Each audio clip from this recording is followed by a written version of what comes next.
सभी प्यारे छात्रों का मैं फिर से एक बार स्वागत करता हूँ। छात्रों, आज की इस वीडियो में आप लोगों को बताने वाला हूँ कि कक्षा 10 और 12 का जो आपका निबंध आएगा बोर्ड परीक्षा हिंदी में, देखिए महाकुंभ या महाकुंभ मेला पर निबंध कहेगा कि महाकुंभ या महाकुंभ मेला पर आप एक निबंध लिखिए, जो कक्षा 10 और 12 दोनों में आएगा। क्योंकि देखिए 2025 में महाकुंभ मेला लगा है, तो अब 25 में इतना भारी यदि मेला लगा है तो यहाँ से निबंध तो जरूर पूछा जाएगा। आप भी जान रहे हैं, क्योंकि जब अगले साल चंद्रयान 3 की बात की गई तो तब भी निबंध आया था और पढ़ा गया था, इसलिए यहाँ भी पढ़ा जाएगा।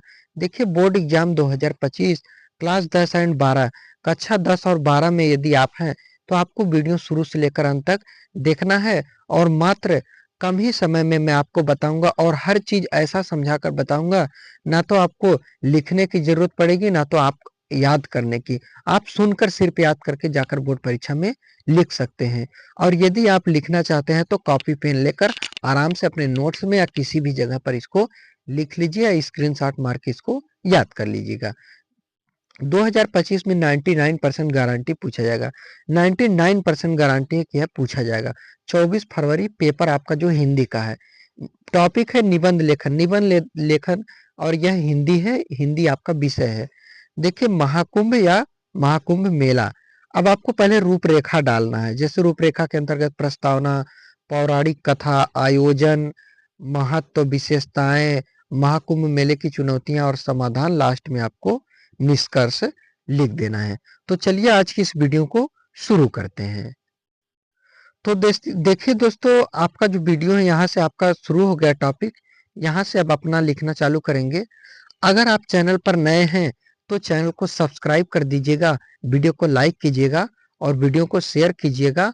आपको किसी भी सब्जेक्ट पर, किसी भी टॉपिक पर इंपॉर्टेंट क्वेश्चन आंसर या महामैराथन क्लास चाहिए, कोई भी डाउट हो आप कमेंट में कीजिएगा, मैं आपको डाउट क्लियर करूंगा।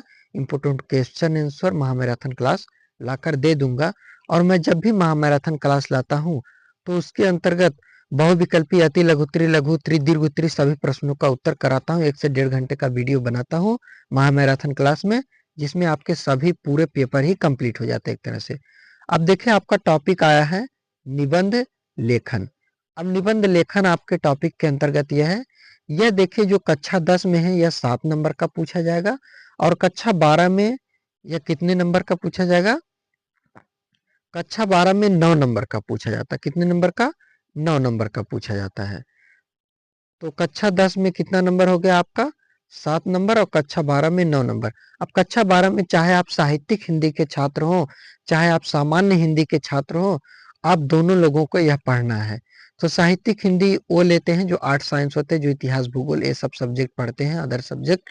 और जो physics chemistry bio other subject पढ़ते हैं, यह सामान्य हिंदी लेते हैं। तो चलिए अब शुरू करते हैं। तो टॉपिक आपका क्या था? निबंध लेखन। अब यह आपको हेडिंग डालना है महाकुंभ या महाकुंभ मेला। जो भी पूछेगा, अगर महाकुंभ पूछेगा सिर्फ महाकुंभ, महाकुंभ मेला पूछेगा तो सिर्फ महाकुंभ मेला, यही हेडिंग हो गया। अब यह हेडिंग आपको पेज के बीच में डालना है, और फिर आपको एक हेडिंग लिखना है। फिर एक हेडिंग आपको क्या लिखना है? रूपरेखा। अब रूपरेखा जब आप लिखेंगे तो इसमें पहला पॉइंट क्या लिखेंगे? रूपरेखा के अंतर्गत यही रूपरेखा अगर आप इतना ही लिख देते हैं मात्र, तो आपको कितना नंबर? 2 नंबर मिल जाएगा आपको तुरंत।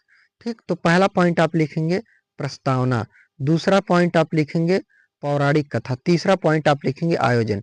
रूपरेखा का मतलब यह होता है, या मुख्य बिंदु का मतलब यह होता है, यहाँ पर आप मुख्य बिंदु भी लिख सकते हैं। तो इसका मतलब यह होता है कि हम आगे क्या क्या लिखने वाले हैं। तो हम पढ़ेंगे प्रस्तावना के बारे में, पौराणिक कथा के बारे में, और तीसरा है आयोजन के बारे में पढ़ेंगे, और चौथा है महत्व के बारे में पढ़ेंगे, और पांचवा है विशेषताएं इसके पढ़ेंगे, और छठवें नंबर पर है महाकुंभ मेले की चुनौतियां और समाधान के बारे में पढ़ेंगे, क्या क्या चुनौतियां, कैसे इसका समाधान किया जाए।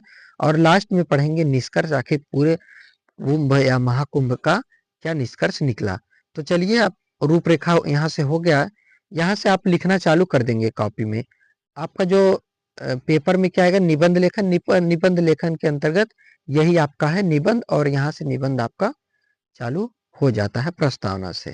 ठीक, तो यहाँ से पूरा आपका चालू है, इसलिए मैं यहाँ से इसको अलग पेज में लिख दिया हूं। ठीक, तो इस पूरे को आप अपनी कॉपी में लिख लीजिए। चलिए अब प्रस्तावना से शुरू करते हैं।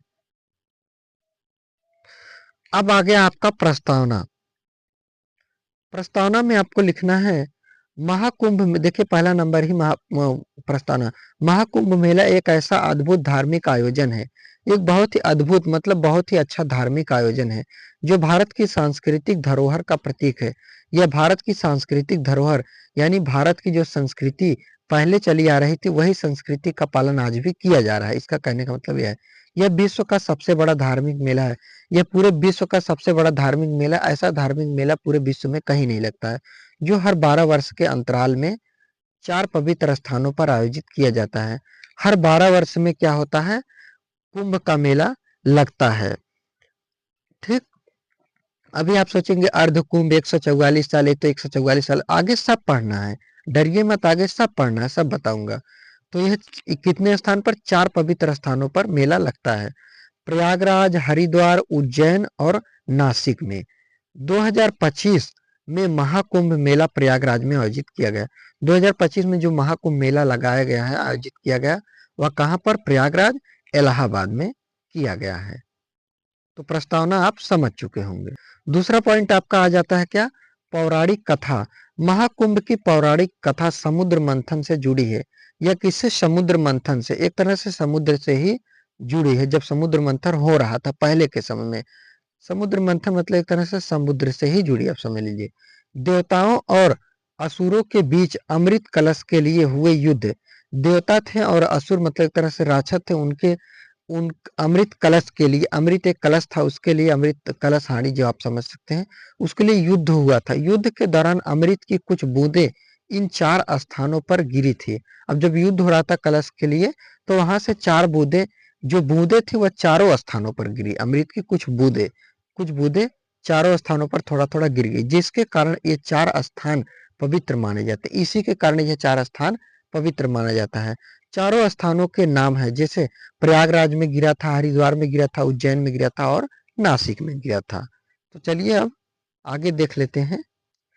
तीसरा आपका है आयोजन।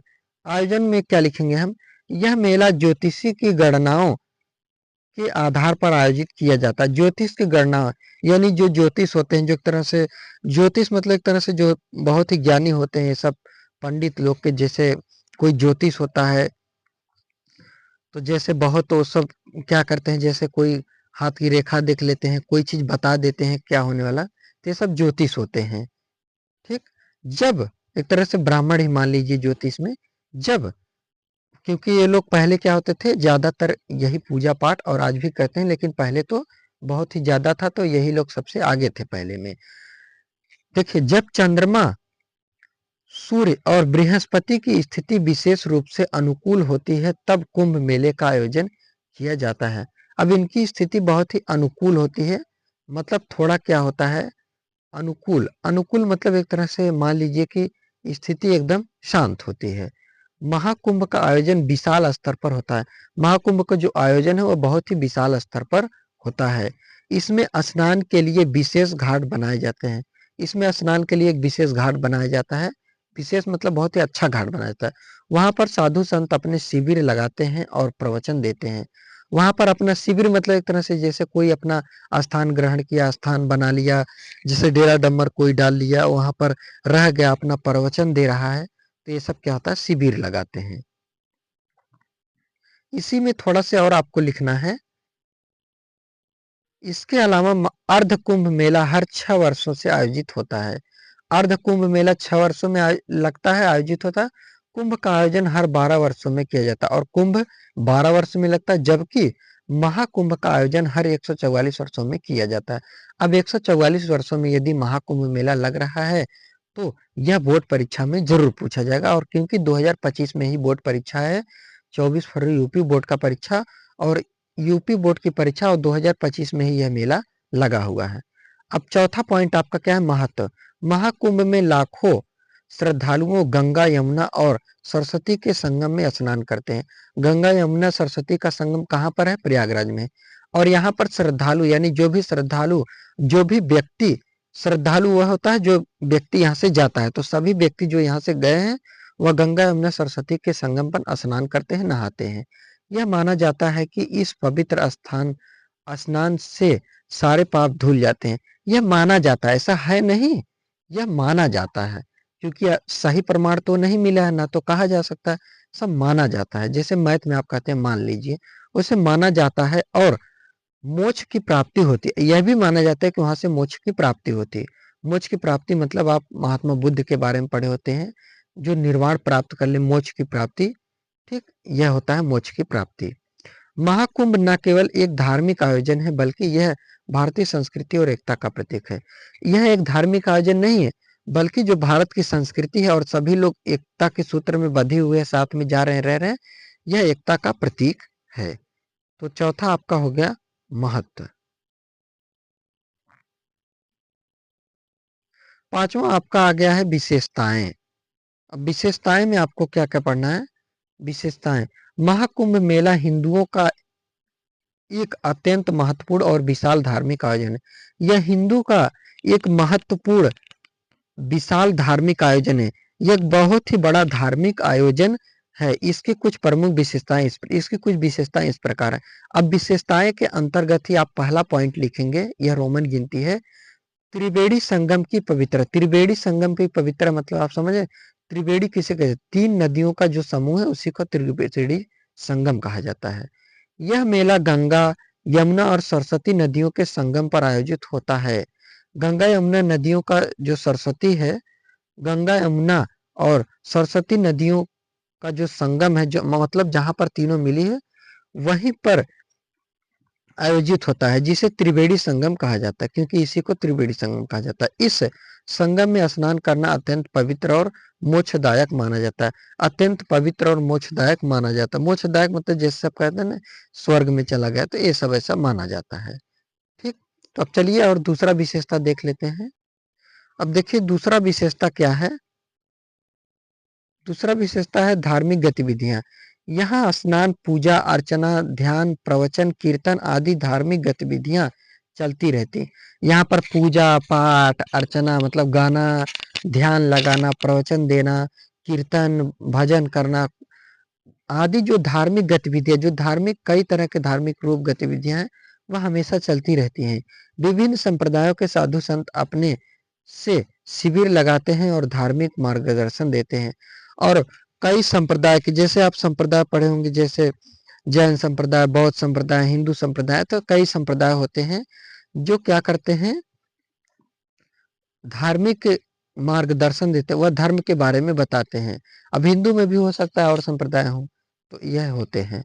और तीसरा है आध्यात्मिक निष्कर्ष, उत्कर्ष, आध्यात्मिक उत्कर्ष। महाकुंभ मेला आध्यात्मिक उत्कर्ष का एक महत्वपूर्ण अवसर होता है। आध्यात्मिक उत्कर्ष यानी आध्यात्मिक बहुत ही अच्छा, उत्कर्ष मतलब लगा है, बहुत ही अच्छा लगता है, और यह अवसर महत्वपूर्ण होता है।